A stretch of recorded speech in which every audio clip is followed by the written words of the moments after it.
hatinya Al-Quran, qalbul Quran, dan memang dipraktekkan oleh generasi terdahulu secara turun-temurun bahwa Yasin dipercaya bisa mengobati sihir, misalnya begitu.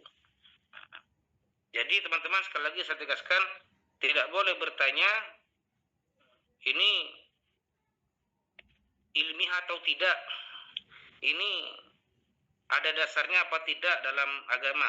Ini bukannya tidak boleh, tetapi tidak berkaitan dengan tujuan diselenggarakannya perkuliahan living Quran. Insya Allah Bapak Ibu teman-teman memahami ya apa yang saya sampaikan ya. Halo? Siap Ustaz. Ya, oke. Sekarang Ayuni Nazilah. Ibu Erin Tiffany, dipersilakan Ibu membacakan teksnya dahulu. Jadi nanti selama Ibu Erin Tiffany ini mempresentasikan, kita berharap kepada khalayak Bapak Ibu semuanya, seluruh mahasiswa untuk menyimak dengan baik, lalu mencatat apa yang nanti perlu ditanyakan. Silakan Ibu.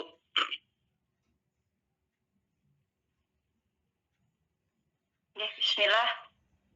Bismillahirrahmanirrahim. Assalamualaikum warahmatullahi wabarakatuh. Alhamdulillahirrahmanirrahim. Alhamdulillah, puji syukur kepada Allah karena atas pertolongannya hari ini, atas berkat rahmatnya pada sore hari ini kita bisa menjalankan atau melakukan aktivitas kajian pada sore hari ini.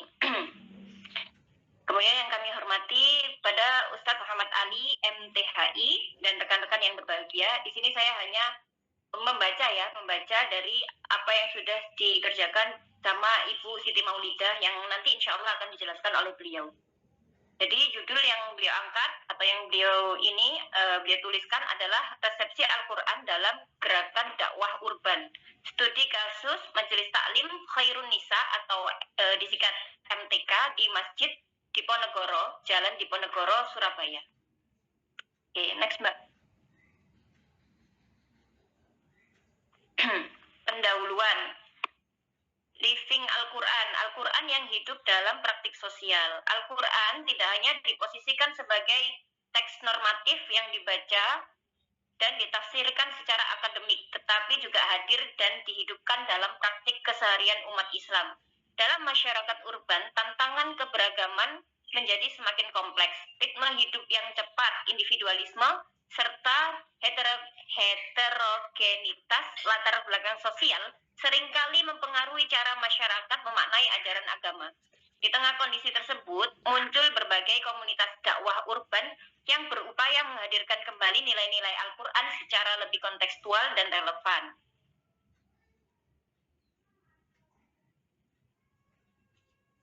Kemudian rumusan masalah dan tujuannya. Yang pertama, rumusan masalah yang pertama nanti bagaimana motivasi pendirian Majelis Taklim Khairun Nisa atau MTK ditinjau dari resepsi Quran Surat Ali Imran ayat 110 dan bagaimana Quran Surat Ali Imran ayat 103 diresepsi dan difungsikan sebagai instrumen penyelesaian konflik internal dalam komunitas MTK. Next. Landasan teori Living Quran sebagai pendekatan kajian. Yang pertama, konsep Living Quran. Kajian tentang konsepsi dan praktek pemaknaan Al-Quran dalam kehidupan sosial umat Islam fokus pada bagaimana teks Al-Quran berfungsi dan diberi makna dalam realitas sosial tertentu. 2. Resepsi Al-Quran. Cara individu atau komunitas memahami, menanggapi, dan memfungsikan ayat-ayat Al-Quran dalam kenyataan kehidupan. Resepsi dapat tampil dalam bentuk permaknaan ideologi, pengetahuan spiritual, hingga fungsi praktis. Yang ketiga, dakwah urban, aktivitas dakwah yang berkembang di lingkungan masyarakat perkotaan dengan karakter sosial yang kompleks, heterogenitas latar belakang, kemudian mobilitas yang tinggi, dan individualisme yang kuat. Metode penelitian Sini menggunakan metode kualitatif deskriptif. Penelitian ini menggunakan metode kualitatif deskriptif dengan pendekatan fenomenologi untuk memahami makna di balik tindakan dan pengalaman subjek penelitian dalam resepsi Al-Quran. Data analis melalui tahapan reduksi data, penyajian data, dan penarikan kesimpulan. Sumber datanya, data primernya ada wawancara mendalam dengan pendiri MTK, yaitu Ibu Lia Yogiantoro. Kemudian data sekundernya ada dokumentasi kegiatan MTK, materi kajian, dokumentasi visual, dan literatur pendukung. Perjalanan Majelis Taklim Khairun Nisa berawal dari arisan tetangga. Kalau nggak salah tadi sedikit membaca ininya, makalahnya itu, jurnalnya itu. Jadi awalnya itu beliau pindah ke Surabaya atau gimana gitu ya. Kemudian awalnya nggak punya teman, terus kemudian dari tetangga-tetangga itu membentuk arisan atau gimana, sehingga setelah membentuk arisan kalau nggak salah akhirnya menjadi akrab. Terus ada timbul keinginan untuk belajar tahsin. Jadi ada kelas tahsinnya di situ. Dan dari kelas tahsin itu lama-lama itu karena tidak puas hanya sekedar belajar tahsin aja, maka muncullah kajian keislaman. Nanti yang akan disebut dengan MTK atau Majelis Taklim Khairun Nisa itu tadi. Kemudian kajian keislaman, perluasan topik dan peserta, dakwah nasional dan internasional, masa kini jangkauan luas.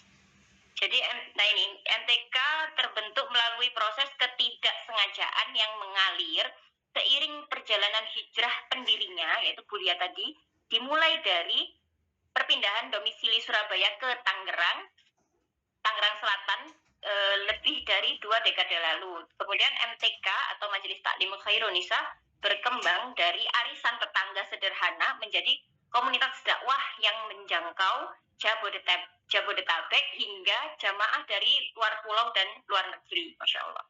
Nanti penjelasannya sama Bu Maulidah ya. Kemudian Quran Surat Ali Imran ayat 110 sebagai basis ideologis MTK. Kamu umat Islam adalah umat terbaik yang dilahirkan untuk manusia selama kamu menyuruh berbuat yang ma'ruf, mencegah dari yang mungkar, dan beriman kepada Allah. Pemaknaan ayat ini menunjukkan bahwa Al-Quran berfungsi sebagai sumber ideologis gerakan yang mengarahkan tindakan sosial dan aktivitas dakwah komunitas. Kemudian next. Tantangan dan solusi resepsi Quran Surat Ali Imran ayat 103. Tantangan yang muncul yaitu ada tantangan internalnya, komunikasi internal dengan beragam ide dan pandangan berpotensi menimbulkan gesekan atau konflik. Kemudian landasan Qurani, Quran Surat Ali Imran ayat 103 tentang berpegang teguh pada tali Allah dan larangan bercerai-berai. Nah, solusi praktisnya menjaga persatuan, meluruskan niat kepada Allah, dan meminimalisir perbedaan demi kemaslahatan umat. Ini Bu Maulidah udah bisa hadir belum ya? Sudah 16.30. Kemudian temuan penelitian. 2 fungsi utama Al-Quran dalam Majelis Taklim Khairun Nisa. Fungsi yang pertama, landasan ideologis. Quran Surat Ali Imran ayat 110 diresepsi sebagai basis pembentukan identitas komunitas dakwah yang aktif menyeru kebaikan dan mencegah kemungkaran. Al-Quran menjadi moving text yang mendorong lahirnya tindakan kolektif dalam ruang dakwah perkotaan. Fungsi yang kedua, instrumen stabilitas sosial. Quran Surat Ali Imran ayat 103 difungsikan sebagai pedoman etis dan spiritual untuk menjaga keutuhan komunitas dan menyelesaikan konflik internal. Al-Quran berperan sebagai aktor sosial simbolik yang mempengaruhi cara komunitas menyelesaikan persoalan. Kesimpulan dan saran. Kesimpulannya, MTK atau Majelis Taklim Khairun Nisa adalah potret nyata living Quran di masyarakat urban. Al-Quran hadir sebagai landasan visi organisasi melalui konsep Khairu Ummah dan sebagai instrumen stabilisator melalui konsep hablillah. Saran untuk praktisi dakwah, pendekatan Majelis Taklim Khairun Nisa yang menggunakan isu-isu yang relate dengan masyarakat urban dapat dicontoh sebagai strategi dakwah efisien di lingkungan perkotaan. Saran untuk peneliti, disarankan meneliti dampak living Quran terhadap perubahan lingkungan di sekitar Masjid Diponegoro, Surabaya. Sudah ya, habis ya Mbak? Oke. Oke, sudah habis. Bu Maulida sudah datang belum?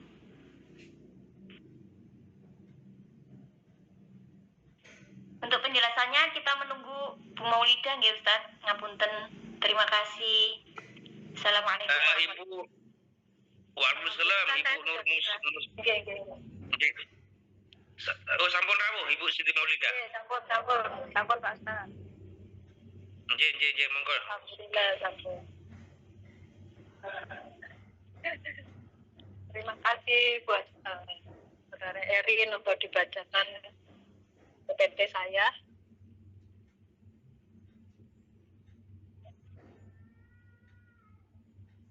Ini seperti pada yang saya lampirkan kemarin, yang berawal dari proposal, kemudian laporan, kemudian ini yang saya lampirkan, yang saya share adalah berikut jurnal. Saya coba untuk buat dalam posisi jurnal, dan juga saya sertakan di dalam jurnal tersebut adalah WNE yang asli yang saya translate dari pemateri atau narasumber, yaitu Ibu Lia sebagai pendiri dari Majelis Taklim yang berangkat dari ketidaksengajaan beliau yang berpindah dari asli beliau sebagai orang Sulawesi pindah ke kota di Tangerang, kemudian beliau membentuk berangkat dari arisan dengan tetangga-tetangga, kemudian beliau berusaha membuat tahsin atau pelajaran tahsin gitu ya, dengan memanggil seorang ustadz, akhirnya berkembang menjadi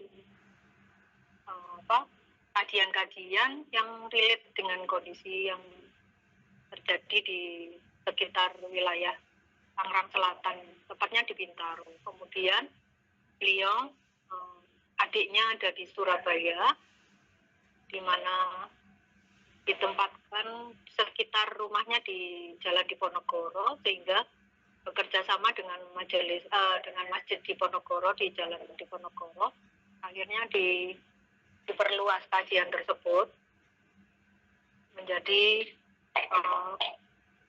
kajian yang dengan tipe urban muslimah, yang khususnya pengajian atau majelis taklim ini adalah muslimah, ibu-ibu, mulai dari kalangan usia, dari usia yang paling muda antara umur 25 hingga yang ada yang paling tua umur 83 tahun.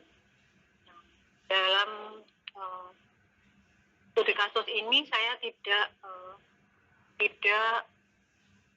mewawancarai pada jamaahnya, tapi khusus untuk wawancara pada narasumber, yaitu ibu. Mulai dari kajian yang dikaji, maksudnya materi-materinya, mulai dari tauhid, akidah, kemudian dakwah, mulai dari kesehatan, bidang kesehatan, juga proses hijrah. Bagaimana proses hijrah yang sesuai dengan ajaran Rasulullah, yang berawal dari di Tangerang Selatan sana, yang lebih populer itu Ngepas. Ngepas ini di bawah bimbingan dari Ustadz Felix Shaw. Nah, itu kemudian berkembang jadi komunitas Yuk Ngaji di beberapa wilayah, sudah berkembang di kota-kota besar. Tapi sekarang sudah penyebarannya tidak hanya di kota besar, tapi sudah ada di kota-kota kecil kayak di Sidoarjo, di Kediri, Mbak Erin ada ya, yuk ngaji. Kemudian yang sekarang lagi baru adalah ngeslow. Ya alhamdulillah saya juga mengikuti kajian ngeslow ini yang bermula yang dikaji adalah bagaimana mulai dari akidah kita itu diluruskan, kemudian bagaimana untuk berhijrah yang sesuai. Menurut saya sih secara pribadi kalau kajian-kajian ini sesuai dengan tuntunan di Rasulullah dalam sesuai dengan tuntunan hadis Al-Quran dan itu saya. Tapi kalau menurut Ibu Lia, beliau mempersepsikan atau beliau menyikapi bahwa majelis taklim ini bermula dari ketidaksengajaan sehingga berkembang karena beliau punya wawasan agama yang kuat, beliau bisa merefleksikan atau mengambil hikmah daripada membentuk majelis taklim ini dari surat Al-Quran Ali Imran ayat 103 dan 110, di mana dalam 103 itu difungsikan sebagai landasan untuk menjaga persatuan dalam konflik internal. Kemudian kalau yang Ali Imran ayat 110 itu sebagai dasar terbentuknya komunitas dakwah. Berawal dari kata-kata khairul ummah. Beliau mempersepsikan kata-kata khairul ummah itu sebagai umat yang terbaik. Jadi umat yang terbaik harus berbuat baik untuk bisa dipandang sebagai umat penerus umatnya Nabi Muhammad. Kemudian di dalam suatu komunitas, terutama yang sudah besar seperti Majelis Taklim Indonesia ini yang sudah berkembang dari Tangerang Selatan sampai sekarang pada masa COVID pun kajiannya lewat online itu bisa sampai ke luar negeri. Nah, beliau juga memperspektifkan bahwa pandangannya Al-Quran surat Ali Imran ayat 103 itu sebagai landasan beliau untuk menjaga persatuan dari jamaahnya juga pengurusnya. Bagaimana di dalam setiap kelompok itu kan dalam setiap kajian bagaimana setiap kelompok itu pasti ada konflik, baik itu konflik internal maupun eksternal. Dengan tidak setiap kajian itu pesertanya juga banyak, tidak semua kajian itu jadi kadang banyak pesertanya, kadang sedikit. Nah di sini beliau itu berusaha untuk mempersatukan dari beberapa pengurus, juga masukan-masukan dari jamaah-jamaah itu beliau tampung sehingga bisa menjadi besar seperti itu. Dan dalam jurnal atau hasil studi kasus ini menunjukkan bahwa Al-Quran berperan sebagai pedoman hidup, tidak hanya sekedar dibaca, tidak hanya sekedar dibuat pajangan, tapi benar-benar diaplikasikan sehingga membentuk arah yang sesuai dengan tujuan Al-Quran. Tujuan Allah itu menciptakan, tujuan Allah itu mewahyukan Al-Quran kepada Nabi Muhammad sebagai mukjizatnya Nabi Muhammad itu menggerakkan aktivitas dakwah. Itu sih penjelasan dari saya. Monggo teman-teman, dari studi kasus ini banyak hal yang harus diperbaiki, banyak hal yang harus dibenahi, dan juga ini sebagai bagian usaha saya secara pribadi untuk mengasah skill ya, mengasah skill untuk berwawancara atau juga membuat membuat artikel jurnal. Monggo silakan dikoreksi. Saya akan berterima kasih banget kalau ada yang memberi masukan, kritik dan sarannya akan saya tunggu. Terima kasih.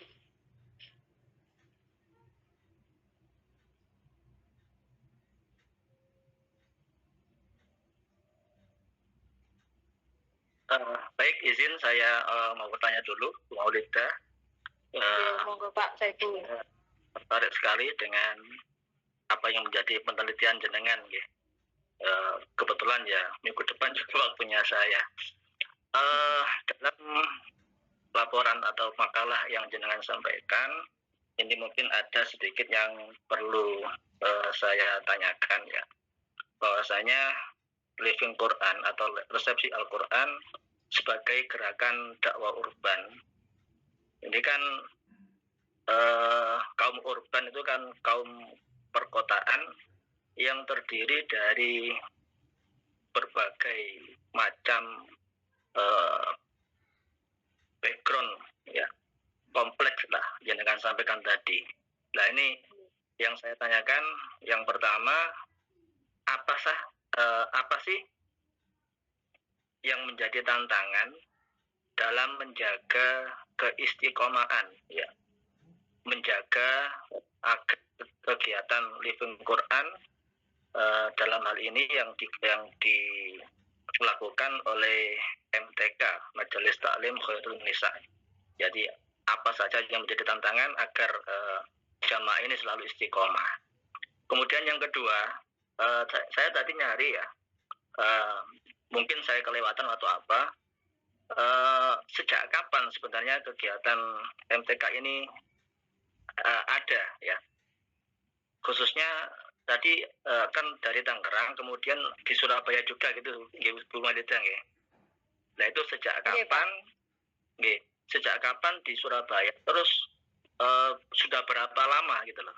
Nah, nanti kan kita bisa melihat seberapa istiqomah jamaahnya, gitu. Oke, mungkin bisa dipahami, ya, menjadi pertanyaan saya. Matur nuwun sangat.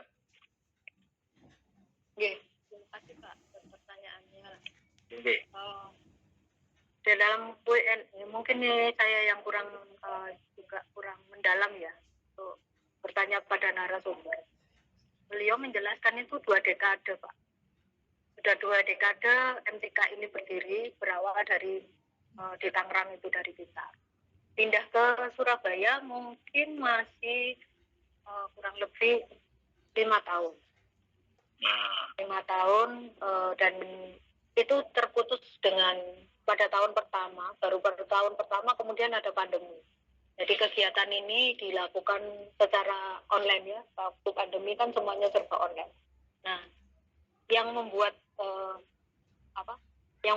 MTK ini jadi bisa cepat menyebar luas itu dengan online. Istilahnya waktu pandemi itu diuntungkan dengan kajian secara online, kemudian diberitakan atau disiarkan langsung lewat YouTube. Mungkin bisa buka YouTube-nya MTK Khairun Nisa itu sampai sekarang masih ada. Kemudian di Instagram juga, biasanya kajiannya, kalau di Surabaya kajiannya hari Sabtu 1 bulan sekali. Ya, itu mungkin kurang jelas di dalam laporan saya, itu di kasus ini tidak saya masukkan, ya. Terima kasih Pak, itu masukannya. Kemudian yang menjadi keistiqomahan mungkin pertama, di dalam komunitas ini tidak ada iuran. Ini yang saya benar-benar apresiat buat beliau. Sangat tidak menerima. Jadi semuanya serba sukarela. Mulai dari konsumsi apapun itu semuanya sukarela. Jadinya infak yang dari jamaah kumpulkan murni masuk ke dalam masjid, tidak dikelola oleh MTK. Itu juga saya tidak masukkan dalam laporan karena saya fokus pada pertanyaan itu tadi, ya. Rumusan masalah saya kan cuma 2, bagaimana motivasi dan itu tadi. Yang kedua yang membuat istiqomah lagi, Ya kalau dari ini dari pendirinya ini benar-benar mempraktekkan atau mendalami apa maksud dari ayat itu. Ayat surat Ali Imran ayat 103 dan 110 itu tadi, terutama 110 ya. Jadi dimanapun itu pasti kan ada konflik ya Pak. Itu beliau benar-benar sangat meminimalisir konflik. Jadi beliau benar-benar orang yang tawadu, orang yang rendah hati banget gitu. Jadi setiap ada masukan baik itu yang positif atau negatif dia akan terima gitu dengan dan selalu berkonsultasi dengan ustadz dan ustadzah sebagai pemateri itu baik itu secara terutama beliau sempat sampaikan itu secara pribadi tidak di-share ke secara umum gitu. Kalau dari keistiqomahan jamaahnya, saya rasa jamaahnya yang paling lama ya di usia 80, di atas 80 itu ya. Seperti dalam ini saya tunjukkan bahwa kajian yang dengan bukan ustadz ini sebetulnya, penulis buku Ahmad Rifai Rifan, itu peminatnya banyak. Sedangkan yang terakhir ini kan peminatnya sampai 50, jangankan 50, mungkin hanya 20 orang ini. Sampai kayak, nah itu. Jadi beliau tidak melihat berapa banyaknya jamaah. Itu yang saya sempat tanyakan secara pribadi. Tadi beliau tidak menjadi tantangan bagi beliau. Kalau jamaahnya banyak, beliau berkecil hati, enggak. Beliau juga merasa itu sebagai suatu masukan atau pengingat bahwa harus ada yang diperbaiki. Kalau jamaahnya sedikit, sama, respon beliau sama seperti itu. Itu yang saya dapat dari beliau. Jadi murni saya ambil dari apa yang beliau rasakan ya, apa yang beliau selama mendirikan majelis taklim ini, apa pengalaman beliau, kendala-kendala apa, itu semuanya dari beliau. Ini bukan kata-kata saya. Jadi saya hanya mengambil dari apa yang beliau katakan di sini. Ini di sini juga saya lampirkan pertanyaannya, Q&A dari kata-kata beliau. Bagaimana?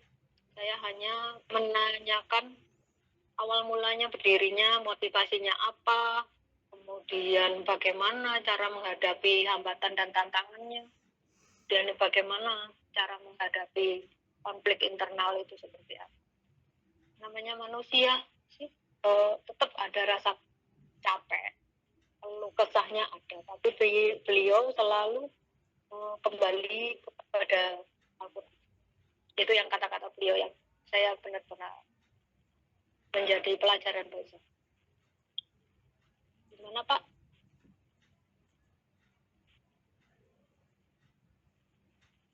Nggih, Bu Marita, nggih, matur nuwun. Karena mungkin agak sedikit hampir sama nanti dengan apa yang kami bahas ya. Jadi saya juga membahas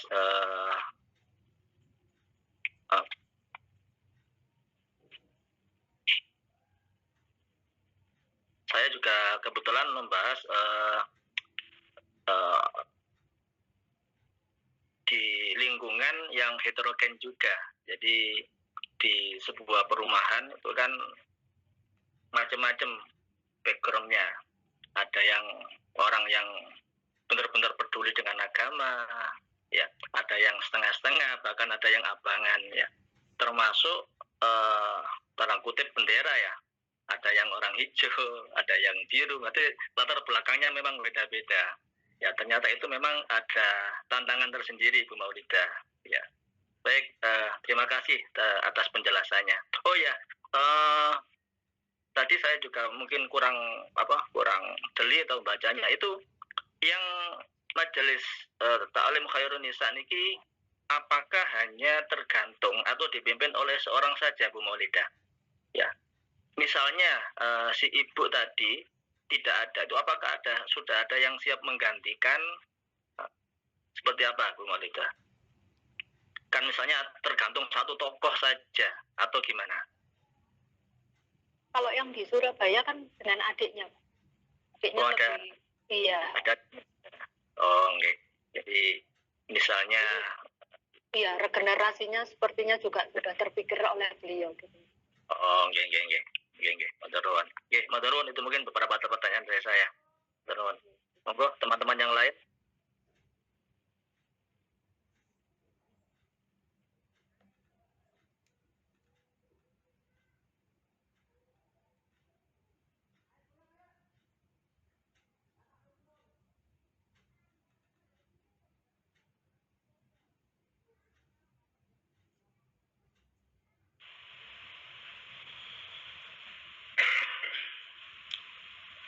Silakan teman-teman yang lain.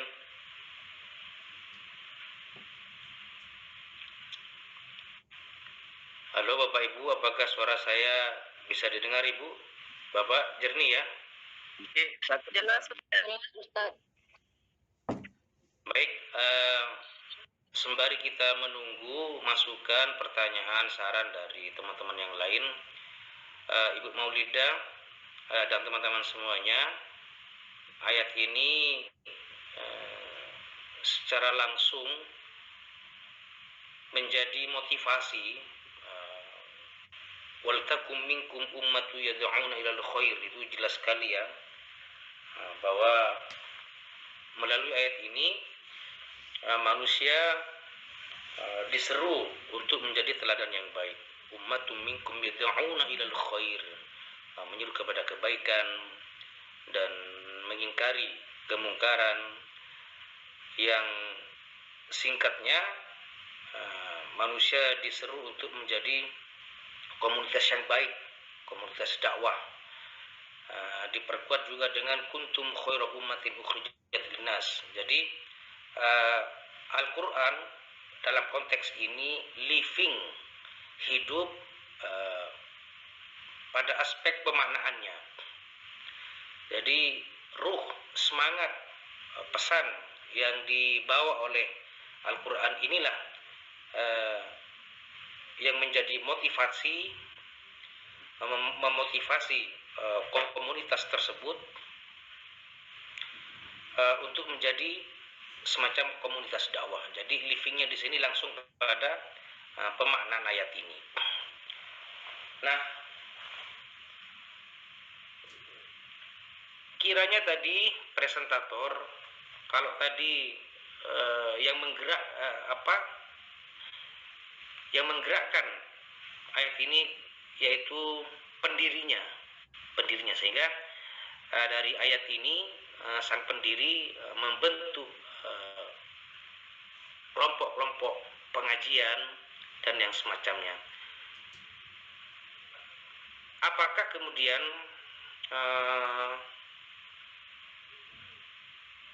komunitas dakwahnya, yaitu anggota majelis taklimnya, ikut terinspirasi atau termotivasi atau semangat dari kedua ayat tersebut hanya ada pada pendirinya atau juga menyeluruh kepada seluruh anggota komunitas. Kalau memang menyeluruh, tidak adakah di sana kemudian misalnya jamaah yang kritis gitu ya, jamaah yang kritis. Tadi sempat disebutkan oleh presentator ada semacam, kalaupun ada semacam konflik-konflik kecil itu biasa terjadi. Nah, jadi maksud saya, ketika hanya ayat ini, pemaknaan ayat ini yang menyeru manusia untuk menjadi orang yang baik dan mencegah kemungkaran, apakah pemahamannya sama seluruh komunitas tersebut? Apakah pernah terjadi pertanyaan kritis dari salah seorang jemaah uh, mengapa kita harus senantiasa menjadi orang yang menyerukan dakwah? Atau pertanyaan-pertanyaan lain, karena ini berangkat dari murni pemaknaan ayat tersebut, semacam pertentangan pemahaman yang bisa menjadi penghambat lajunya kegiatan dakwah. Atau bagi orang yang berpengalaman, yang malang melintang dalam komunitas dakwah, hambatan-hambatan itu ia jadikan bumbu penyedap berlangsungnya komunitas dakwah dari tahun ke tahun. Kira-kira bagaimana, Bu? Apakah di sana ada semacam pemahaman yang tidak sama terhadap ayat yang menjadi motivasi pendirinya tersebut? Silakan, Ibu.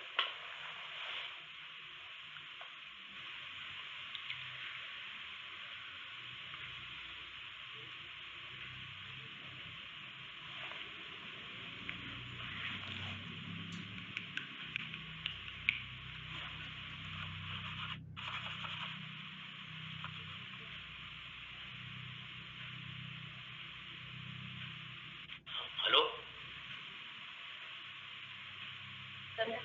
Ya. Ya. Saya kira ini, Bu, apa internet saya yang gangguan. Oh, enggak. Silakan, Ibu. Ya, Ustadz, ini jelas kok, Ustadz. Ya.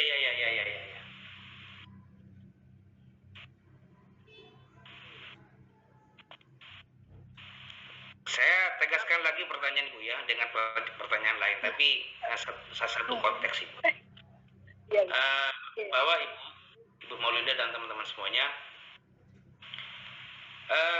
apalagi pada zaman yang semakin maju, yang manusia semakin dimanja oleh kemajuan teknologi, sehingga memudahkan masyarakat dalam segala aspek kehidupannya. Nah, apakah hanya dengan ayat ini yang memotivasi kelompok pengajian tersebut atau kelompok majelis taklim itu, sehingga berlangsung dalam waktu yang lama sampai kemudian membentuk cabang yang asalnya di Tangerang kemudian ke Surabaya? Ini kan luar biasa pemaknaan ayat ini meresap kepada seluruh anggota pengajian. Nah, yaitu apakah hanya ayat ini? Bukankah di zaman yang serba instan ini, terkadang kan manusia, bukan terkadang ya, seringkali manusia ingin tantangan yang lebih.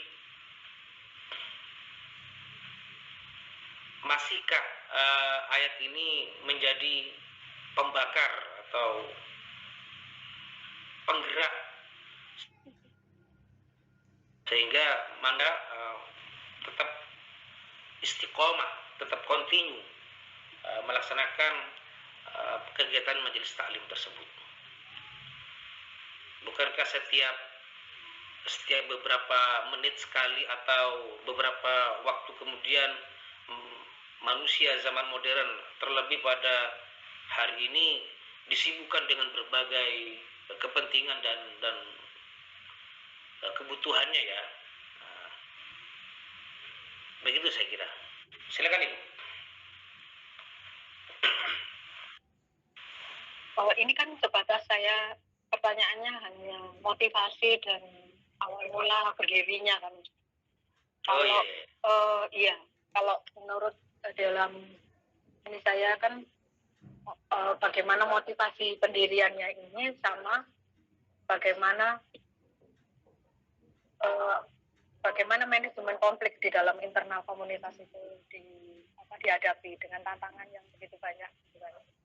Nah, itu yang beliau sampaikan. Ikut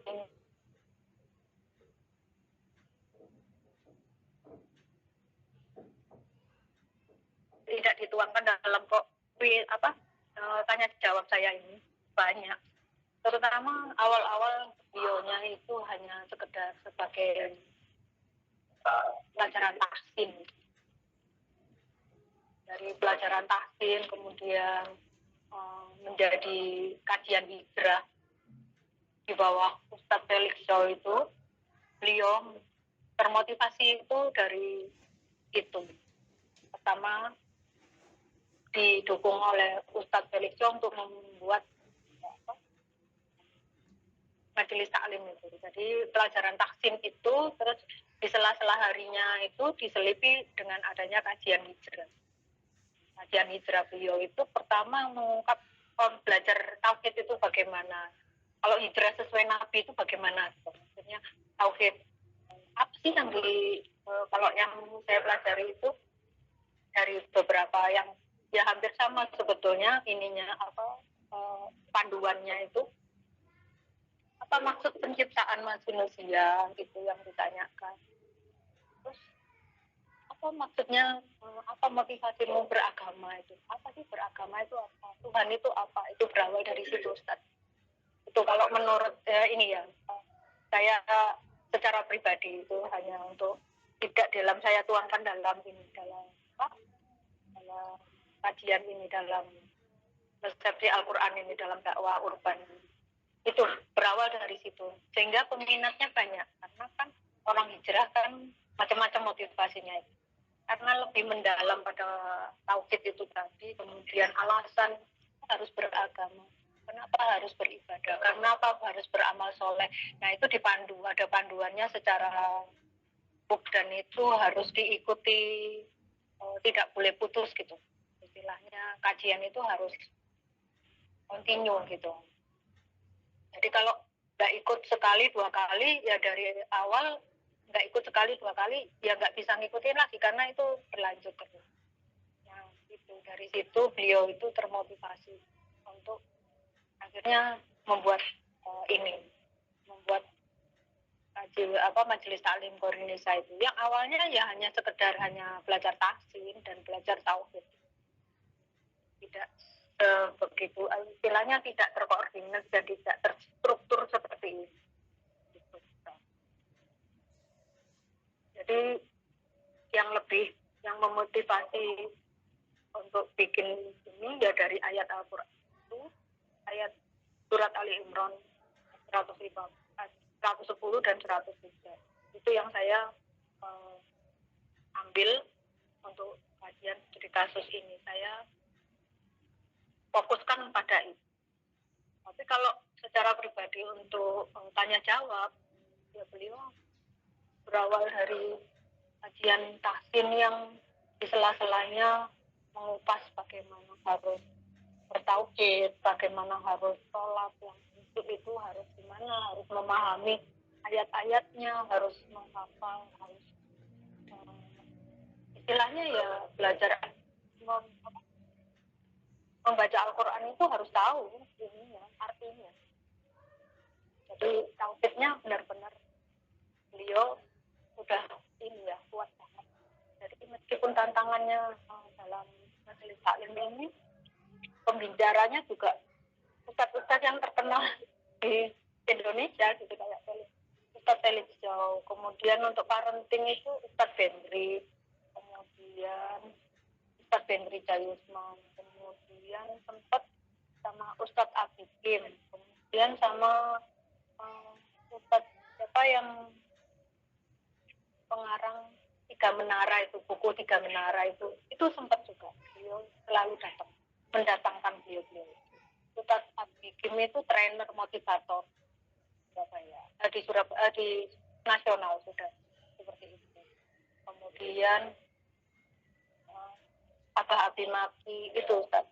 Yang kebanyakan sekarang kalau yang di Tangerang itu pengikutnya jamaahnya ya sudah bukan jamaah umum tapi artis-artis, orang-orang yang terkenal itu, influencer gitu. Jadi sudah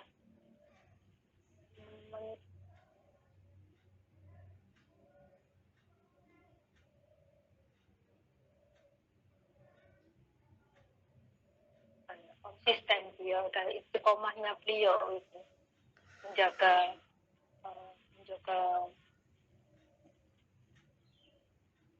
menjaga apa yang sudah dipegang jadi landasan atau motivasinya beliau ya. Itu yang saya ambil sih.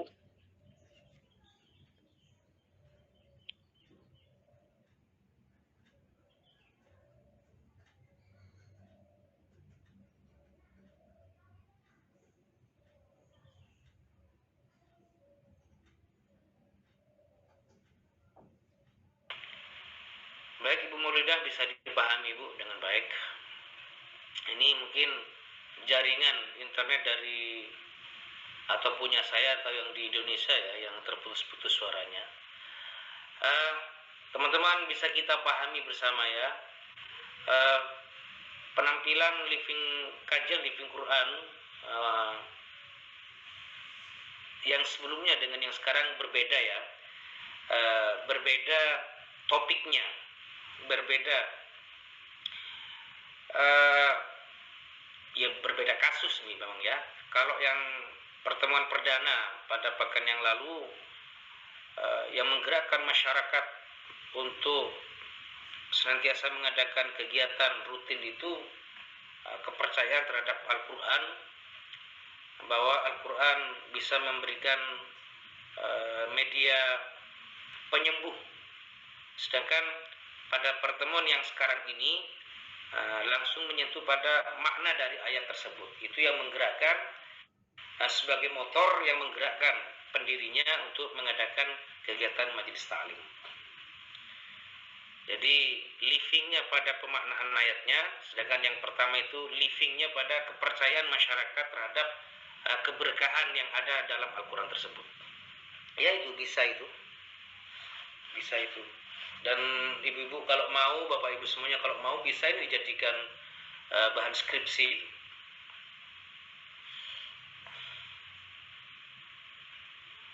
Jadi memang cakupan living Quran ini luas bapak ibu ya.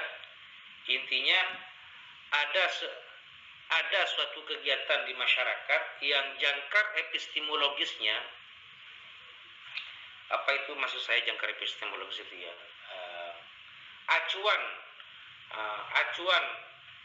yang menggerakkannya itu bersumber dari Al-Quran, baik itu secara tekstualnya ataupun pemahaman yang diambil dari ayat Al-Quran tersebut. Silakan yang lain. Tadi Ibu Maulidah sudah membahas ya, untuk merawat eksisnya kegiatan majelis taklim itu ada beberapa kiat dari sang pendiri dengan mendatangkan penceramah yang kemudian diisi dengan tahsinul Quran. Jadi merawat kegiatan majelis taklimnya itu sehingga bisa eksis sampai pada hari ini. Silakan Bapak Ibu yang lain. Ada Bapak Ferry, ada Khadijah, ada Ayun Nazila tadi yang membawakannya, dan yang lainnya. Silakan.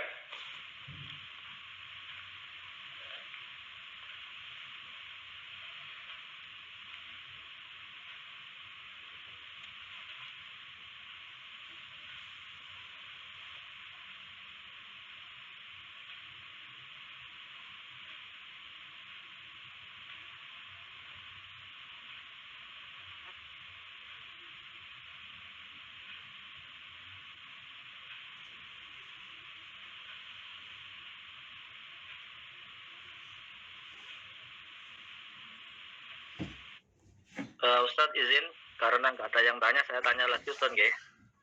Silakan Pak. Nggih. Mungkin pertanyaan saya nanti saya tujukan ke Bu Maulidah. Mungkin barangkali nanti juga akan ditambahi oleh Ustadz Ali nggih. Sebenarnya Ustadz, apa sih yang menjadi dasar ya indikator sebuah kegiatan living Quran itu berhasil dalam sebuah masyarakat, Ustaz? Apakah ada rumusannya gitu loh? Oh, ini berarti kegiatan living Qurannya sudah berhasil atau mencapai sesuai dengan yang diinginkan. Apakah ada indikatornya, Ustaz? Betul. Baik, pertanyaan sangat bagus ini ya. Untuk melihat itu sebuah indikator, tentu kita berangkat dari pengertian dari living Quran itu sendiri. Jadi berulang kali kita menjelaskan ya bahwa Living Quran tersebut sebuah kuliah yang mengajak mahasiswa untuk melakukan penelitian adanya suatu kegiatan di masyarakat yang kalau ini ya apa itu secara nomenklatur di buku-buku jurnal, buku diktat tentang Living Quran itu jangkar epistemologisnya. Jangkar epistemologis itu bisa kita katakan acuan dasar melakukan kegiatan Living Quran. Jadi Living Quran itu Al-Quran yang hidup. Dari dua kuliah yang kita ikuti ini, Al-Quran yang hidup pada pembahasan Living Quran yang pertama dulu itu berupa kepercayaan sebuah masyarakat. Dan memang itu apalagi Al-Quran memang diakui oleh Rasulullah SAW yang awalnya Al-Quran itu merupakan kitab hidayah, petunjuk bagi manusia untuk mencapai kebahagiaannya di dunia dan akhirat.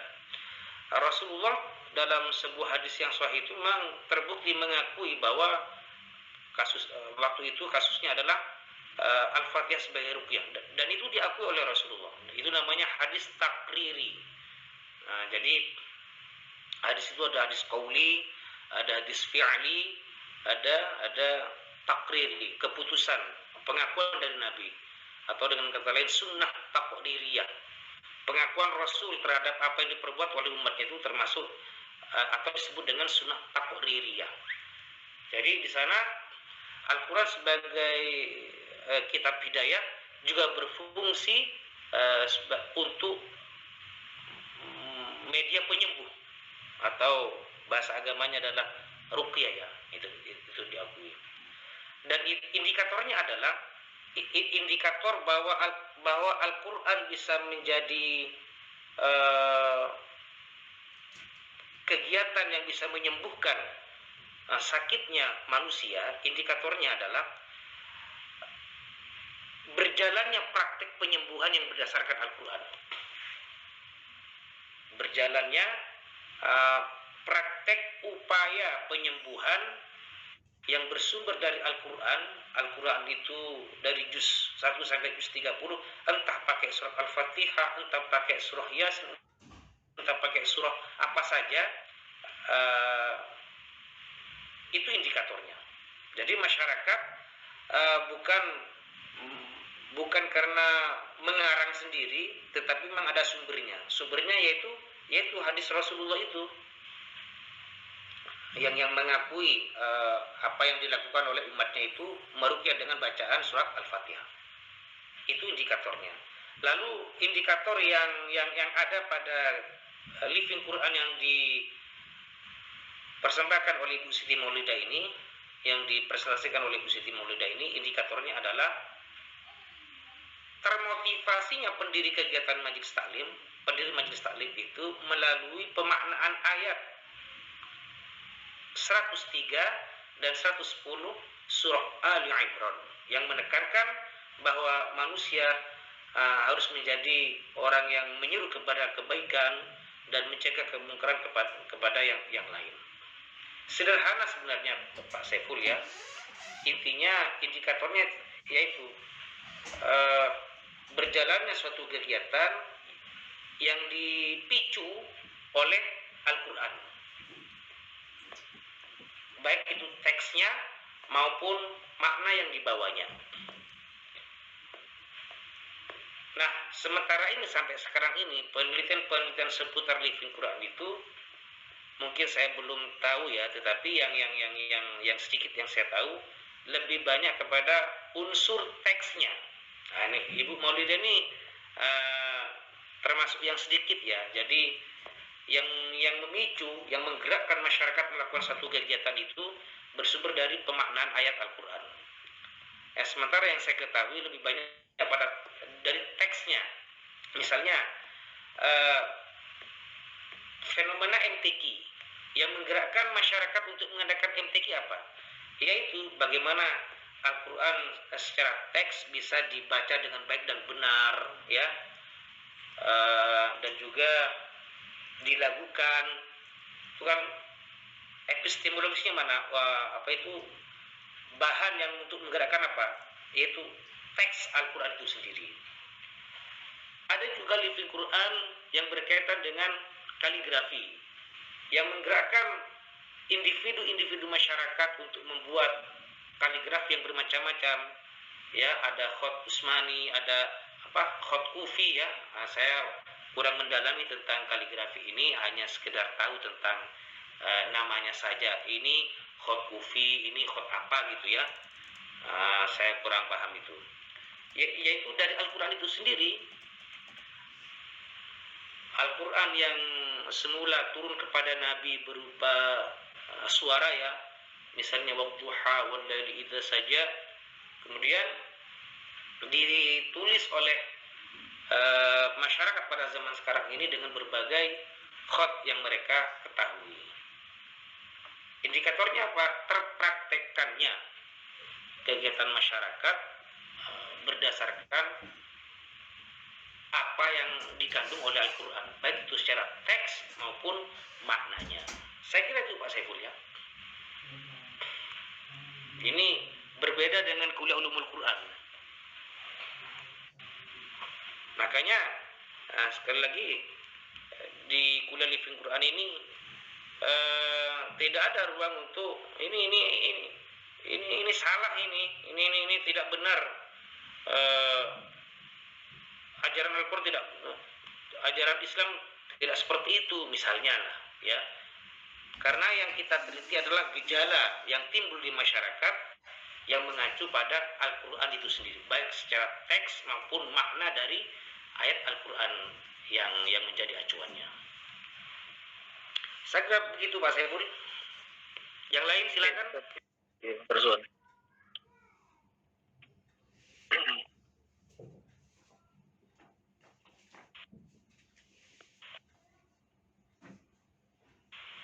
Rencana Pak Saiful akan meneliti apa ini pada minggu depan yang akan dipersembahkan minggu depan ini?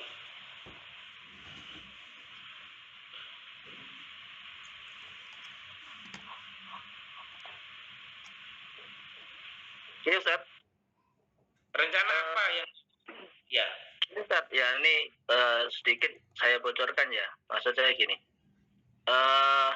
Saya mengambil judul Tadarus Ramadan dan upaya konstruksi kesalehan kolektif studi living Quran di Masjid Nasional Al-Hidayah, Kasih Regensi Sidoarjo. Jadi gini Ustaz, gambarannya gini, ada sebuah perumahan gitu nggih, Regensi. Di situ masyarakatnya kan heterogen Ustaz. Ada yang pokoknya macam-macam lah, mungkin sama dengan yang disampaikan Bu Maulida tadi. Nah, tapi ada sebuah momen ya, masyarakat tadi itu ketika menjelang Ramadan, tadi sebelum Ramadan ya kayak bulan Sya'ban gini Ustaz, itu masing-masing punya rutinitas ya, menyiapkan dirinya dalam menyambut bulan Ramadan, membuat marhala-marhala gitu Ustaz. Jadi nanti ketika Ramadan mesti mulai dari anak kecil sampai orang tua itu ada majelisnya sendiri-sendiri. Ya, jadi majelis tadarusnya sendiri-sendiri. Jadi masjidnya agak luas dan nanti bikin kelompok sendiri. Nah, mulai dari anak-anak kecil sampai orang-orang tua. Maka sebelum Ramadan begini, setelah nisfu Sya'ban biasanya itu sudah ada semacam tes nanti masuk kelas mana saja kayak gitu kan. Jadi masuk kelas mana saja, mulai orang-orang ini yang ikut ya, kurang lebih pesertanya ada 100-an orang Ustaz. 100. Nah itu mereka setiap hari di bulan Ramadan istiqomah ya. Pada taraweh itu mereka sudah berkumpul di marhalanya sendiri, di kelasnya sendiri-sendiri. Itu biasanya sampai jam 10 sampai jam 11. Nah itu yang membuat saya menarik. Karena apa? Bukan hanya anak-anak yang ikut tadarus ya, bukan hanya pemuda-pemuda, tapi ini orang-orang sepuh juga. Dan itu ternyata tidak berhenti ketika Ramadan Ustaz. Itu berlanjut setelah Ramadan. Itu Ya, Pak. nanti Bagus, Pak Saiful. Jangan lupa Pak Saifullah dan teman-teman semuanya, harus ada acuan Al-Qur'annya ya. Karena di situ inti dari kegiatan kuliah Living Quran. Jadi Bapak Ibu semuanya, saya kembali ke topik yang dibawa oleh Ibu Siti Maulidah ini. Ini termasuk sesuatu yang jarang menurut yang saya ketahui ya. Karena sekali lagi saya sampaikan, yang saya ketahui lebih banyak kepada unsur teksnya. Ya, kalau Ibu Maulidah ini kan langsung dari pemaknaan ayatnya. Oh iya, selain yang disajikan oleh Maulidah, memang ada ya sebelumnya pernah saya ketahui, yaitu mungkin kakak kelas semester 4 pada tahun lalu ya, bahwa salah seorang mahasiswa itu membawakan kepada ruang kelas ketika itu sumbernya adalah pembacaan Qul a'udzu birabbil falaq sama Qul a'udzu birabbin nas, yang mana kita ketahui dua surah itu disebut dengan al-mu'awwidzatain, dua surat pelindung. Jadi untuk mencegah siswa-siswa yang kesurupan, maka kepala sekolahnya menyuruh setiap hari itu sebelum masuk kelas membaca dua surat itu. Ya, sebagai pelengkap ditambah dengan surah Al-Ikhlas, Qul huwallahu ahad. Intinya pada dua surah itu, yaitu surah Al-Falaq sama surah An-Nas. Ya, kita baca dengan jelas itu ya, ketahui dengan jelas bahwa Al-Falaq sama An-Nas itu yang dipraktekkan oleh Nabi, terutama ketika beliau akan tidur ya, tidur. Dalam hal ini yang saya pahami tidur malam lah ya. Kalau di waktu siangnya beliau sibuk dengan kegiatan keumatan ya. Jadi ketika tidur malam itu beliau mengumpulkan dua telapak tangannya lalu membaca dua surah itu terutama, yaitu Al-Mu'awwidzatain dan An-Nas. Oh ya, dalam hadis memang disebutkan dari Qul huwallahu ahad dulu, baru kemudian dilanjutkan dengan dua surah tersebut. Jadi dua surah itu Al-Falaq An-Nas memang kita baca terjemahannya itu ya, tafsirnya juga memang semacam ruqyah itu. Yaitu ruqyah memang agar kita mendapatkan perlindungan dari segala hal yang tidak kita sukai. Qul a'udzu birabbil falaq. Aku berlindung dari Allah min syarri ma khalaq, dari segala sesuatu keburukan yang tercipta. Dan juga Qul a'udzu birabbin nas malikin nas, itu jelas sekali ya memohon perlindungan kepada Allah dari was-was yang ditimbulkan oleh syaitan, minal jinnati wan nas, dari jin, dari kalangan manusia dan jin. Nah, itu yang dilakukan oleh kepala sekolah di sekolah tersebut untuk menyelamatkan, menghindarkan siswa-siswa dari segala gangguan, baik gangguan fisik, terutama gangguan gaib itu. Nah, ini kan yang menggerakkan kepala sekolah itu makna dari dua surah tersebut. Makna dari surah tersebut. Ya hampir sama dengan Ibu Maulidah ini. Yang menggerakkan dalam hal ini tadi Ibu Maulidah mengatakan dengan jelas yang menggerakkan hanya pada pendirinya. Lalu agar eksis kegiatan yang didirikan oleh sang pendiri mengundang penceramah untuk memberikan berbagai kegiatan sehingga bisa eksis sampai sekarang. Itu saya kira ya. Jadi tegasnya kita minta kepastian kembali kepada Ibu Maulidah. Jadi sasaran yang menggerakkan berdirinya kegiatan Majelis Taklim itu hanya pada pendirinya Ibu ya. Betulkah demikian Ibu? Oke, bahwa benar Ustaz. bahwa sang pendiri termotivasi dari dua ayat tersebut Iya. agar menjadi insan yang Iya. menyeru kepada kebaikan dan seterusnya. Begitu Bu ya? Oke. Iya, Iya. betul Ustaz. Iya. Oke, silakan yang lain. Atau masih ada sisa waktu? Oh, tapi Pak Saiful belum ini ya, belum menyiapkan ya. Kita tunggu pada pertemuan berikutnya saja agar matang. Yang lain silakan bertanya atau memberikan masukan.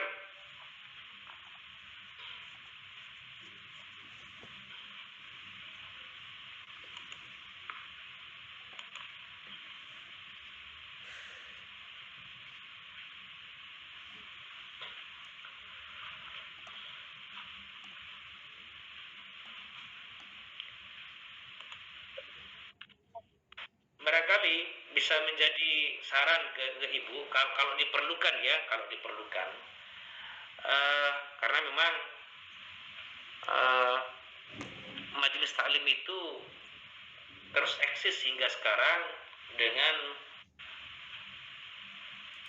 tips-tips kegiatan sehingga komunitas dari majelis taklim tersebut bisa langgeng sampai sekarang dengan diberikannya tahsin atau kegiatan keagamaan yang lain. Kalau diperlukan untuk menguatkan semangat kegiatan tersebut, ya nggak apa-apa juga disampaikan kepada komunitas, kepada jamaah bahwa apa yang kita misalnya nih, kalau saya lah misalnya ya, bahwa Bapak Ibu jamaah apa yang kita lakukan ini benar-benar kegiatan yang mulia insya Allah ya, karena yang kita lakukan ini persis seperti yang diseru oleh Al-Quran itu sendiri, bahwa kita diseru oleh Al-Quran untuk menjadi insan yang baik tentunya ya, apalagi kita disebut oleh Al-Quran sebagai kuntum khairu ummah. Kita ada di dunia ini ukhrijat linnasi ta'muruna bil ma'ruf, menyeru kepada kebaikan. Maka setelah bubar dari pengajian kita harus menjadi teladan yang baik di depan masyarakat. Boleh jadi dengan teladan terpuji yang kita tunjukkan kepada masyarakat, dengan sendirinya kita mengajak kepada kebaikan dan menghindarkan masyarakat dari perbuatan-perbuatan mungkar.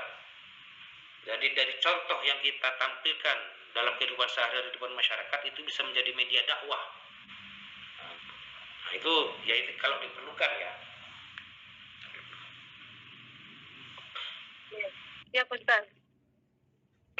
Boleh saya tambahkan dan bisa saya sampaikan kepada pendiri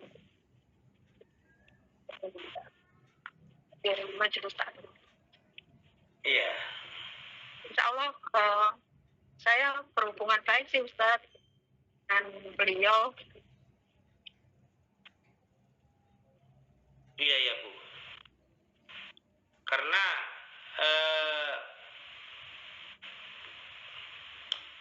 dengan merasakan bahwa apa yang dilakukan oleh majelis taklim tersebut bahwa memang bersumber dari Al-Quran dan memang mengamalkan kandungan ayat Al-Quran, maka akan semakin bersemangat. Tidak sekedar melakukan kegiatan-kegiatan yang diinisiasi oleh penceramah, oleh orang yang diundang untuk memberikan atau mengisi suatu kegiatan di komunitas tersebut. Ketika komunitas tersebut merasakan bahwa yang dilakukannya pada saat itu merupakan apa yang diseru oleh Al-Quran, sehingga akan tumbuh semangatnya. Bukan akan tumbuh, akan semakin subur semangatnya. Baik, saya kira itu ya.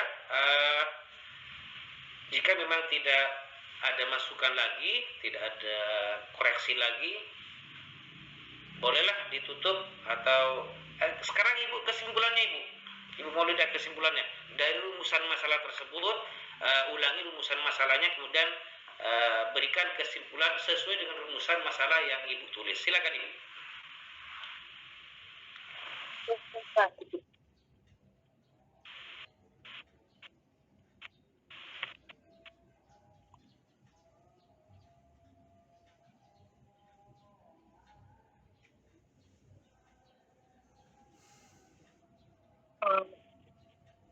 Dari rumusan masalah yang sudah saya tampilkan tadi, kesimpulannya yaitu motivasi terbentuknya Majelis Taklim Qadha Ummah itu ada tiga.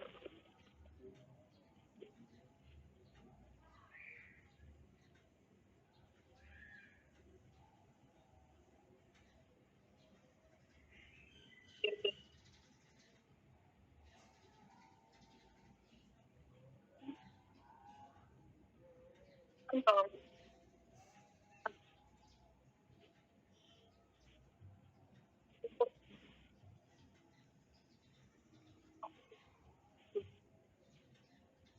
Al-Quran itu hadir dalam dua dimensi sebagai landasan visi organisasi melalui konsep Khairul Ummah yang diaplikasikan sesuai dengan Al-Quran Al-Imran ayat 110 dan sebagai instrumen stabilisator organisasi melalui konsep stabilillah, yaitu konsep, maksudnya ini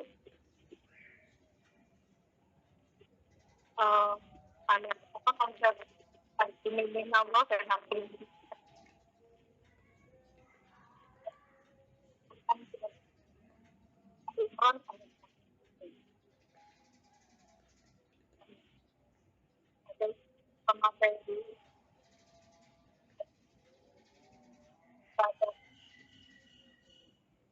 Saya memberikan saran pada beliau dan ini sudah saya sampaikan dan pada teman-teman mungkin dalam penelitian yang sesungguhnya hanya sekedar hanya singkat ya. Bahkan majelis satu yang menggunakan itu yang relate dalam masyarakat urban dapat dijadikan sebagai strategi dakwah yang efektif. Dan selanjutnya dampak living Quran terhadap perubahan perilaku individu atau jamaahnya sebagai kajian berikutnya di Majelis Taklim Khairun Nisa. Begitu Ustaz.